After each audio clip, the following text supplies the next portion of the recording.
ગૂગલની ID કેવી રીતે બને? તો મિત્રો ગૂગલ આઈડી બનાવવા માટે સૌથી પહેલાં તમારે જીમેલ એપ્લિકેશન ઓપન કરવાની છે. જીમેલ ઓપન કરશો એટલે કાંઈક આ રીતે ઓપ્શન ખુલી જશે. હવે અહીંયા ઉપર લોગોનો આઇકન છે, એની ઉપર ક્લિક કરવાનું છે. એની ઉપર ક્લિક કરશો એટલે અહીંયા ઓપ્શન મળશે એડ અનધર એકાઉન્ટ, બીજું એકાઉન્ટ ઉમેરો, એની ઉપર ક્લિક કરી દેવાનું છે. જેવું એની ઉપર ક્લિક કરશો એટલે અહીંયા ઓપ્શન મળશે ગૂગલનો. ગૂગલ ઉપર ક્લિક કરશો એટલે આવી રીતે આવી જશે. હવે તમારા ફોનનો જે કંઈ ફિંગર વગેરે હોય એ લોકો વગેરે એ દઈ દેવાનો છે એટલે તમારે ઓપન થઈ જશે. હવે કંઈક આ રીતે ઓપ્શન ખુલી જશે. હવે તમારે અહીંયા એક ઓપ્શન છે એકાઉન્ટ બનાવવાનું, એની ઉપર ક્લિક કરવાની અને વ્યક્તિગત ઉપયોગવાળા ઉપર ક્લિક કરી દેવાનું છે. જેવું ક્લિક કરશો એટલે કાંઈક આ રીતે ઓપ્શન ખુલી જશે. હવે અહીંયા તમારે તમારું નામ અને તમારી અટક લખી લેવાનું છે.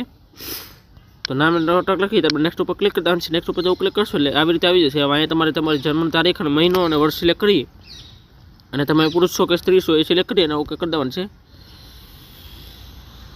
તો કંઈક આ રીતે છે તે નેક્સ્ટ ઉપર ક્લિક કરી દેવાનું છે. નેક્સ્ટ ઉપર જેવું ક્લિક કરશો એટલે કંઈક આ રીતે ઓપ્શન ખુલી જશે. હવે અહીંયા ગૂગલ તમને 2 ઈમેલ આઈડી પ્રોવાઈડ કરશે, એમાંથી કોઈ પણ તમને મજા આવતી હોય એ ક્લિક કરી અને નેક્સ્ટ ઉપર ક્લિક કરી દેવાનું છે. નેક્સ્ટ ઉપર જેવું ક્લિક કરશો એટલે પાસવર્ડ ઓપ્શન ખુલી જશે. હવે તમારે આમાં તમારો સ્ટ્રોંગ પાસવર્ડ સેટ કરી દેવાનો છે. તમને જે કોઈ પાસવર્ડ રાખવો હોય રાખી દેવાનો છે. તો હું રાખી દઉં છું. પછી તમને નેક્સ્ટ ઉપર ક્લિક કરી દેવાનું છે. તો જે નેક્સ્ટ ઉપર ક્લિક કરશો પછી નેક્સ્ટ કરવાના છે અને હું સહમત છું ઉપર ક્લિક કરશો એટલે તમારી ઈમેલ આઈડી બનીને તૈયાર છે.